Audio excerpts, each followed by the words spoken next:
मुझे क्षमा करिएगा, आज का जो प्रेस कॉन्फ्रेंस है जरा लंबा होने वाला है, क्योंकि जिस प्रकार के कंटेंट के साथ हम आए हैं यह कोई छोटा विषय नहीं है।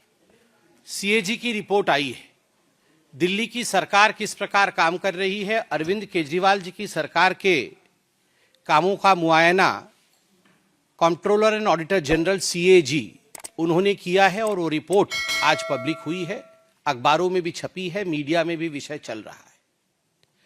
और याद रखिए, जब मैं सीएजी का रिपोर्ट कहता हूं तो उन दिनों को याद करिए, 2012-13, उस समय यही अरविंद केजरीवाल जी थे जो रोज शाम को सीएजी का रिपोर्ट लेकर बैठते थे और इस पर प्रेस कॉन्फ्रेंस करके सीएजी के रिपोर्ट पर ही इनकी पहली सरकार शीला दीक्षित के खिलाफ, कांग्रेस पार्टी के खिलाफ दिल्ली में बनी थी।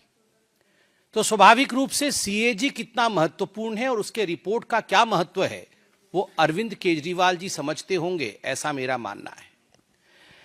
सबसे पहले तो अनेकों विषयों पर सीएजी ने फोकस किया है, मगर सबसे महत्वपूर्ण विषय शीश महल है, उनका खुद का घर है। जो लोग कहते थे कुछ नहीं लेंगे, सरकारी बंगला नहीं लेंगे, घर नहीं लेंगे, गाड़ी नहीं लेंगे, किस प्रकार से दोनों हाथों से उन्होंने बटोरा है, किस प्रकार से करप्शन किया है, उसका काला चिट्ठा सीएजी के रिपोर्ट में आता है। अब ये अरविंद केजरीवाल जी, उनका जो डेजिग्नेटेड घर है उसका एड्रेस है 6 फ्लैग स्टाफ रोड, आप सभी जानते हैं।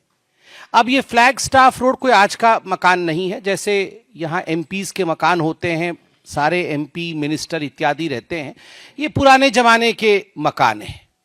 कभी कभी इनमें रिनोवेशन होता है, रिनोवेशन होने के बाद ये रहने लायक बनते हैं, एक स्वाभाविक प्रक्रिया होती है।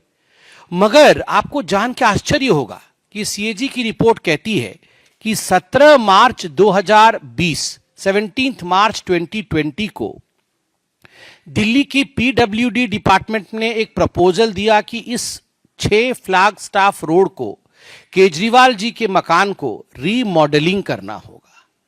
और ये रीमॉडलिंग कोई छोटा मोटा काम नहीं होगा, ये पूरा डेमोलिश करके, एक सिंगल स्टोरी बिल्डिंग थी ये, उसको पूरा डेमोलिश करना होगा और उसके ऊपर एक एडिशनल स्टोरी बिल्डिंग बना करके एक और मंजिल ऐड करना होगा और बड़े रूप से इस मकान को बनाना होगा।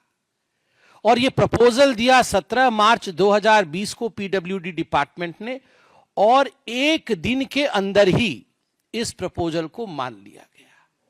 विश्व में मुझे लगता है कहीं भी ऐसा नहीं हुआ होगा कि प्रपोजल आज दिया गया और आज ही मान लिया गया है, तुरंत मान लिया गया।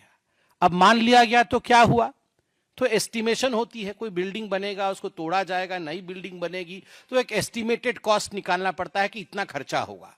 तो एक एस्टिमेशन उसका निकाला गया कि कितना एस्टिमेटेड कॉस्ट है। तो आपको बता दूं, एस्टिमेटेड कॉस्ट है 7 करोड़ 61 लाख रुपए, 7 करोड़ 61 लाख रुपए का एस्टिमेशन बना कि इतने में अरविंद केजरीवाल जी की हवेली बन जाएगी।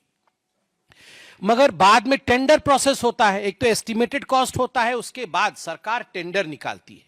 तो टेंडर निकाला गया तो टेंडर का कॉस्ट 8 करोड़ 62 लाख रुपए का निकला।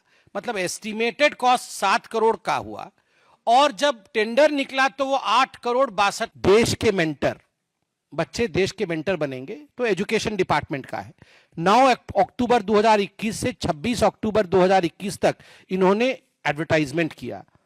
प्रोग्राम में कितना खर्चा हुआ, देश के मेंटर में सरकार ने कितना लगाया, अरविंद केजरीवाल जी ने 1.90 करोड़, लगभग 1 करोड़ 90 लाख रुपए लगाए। और एडवर्टाइजमेंट में कितना खर्चा हुआ, 27.90 करोड़। 1 करोड़ का प्रोग्राम, 28 करोड़ का advertisement. Subscribe to Midday India. Get direct notifications on all our videos by clicking on the bell icon.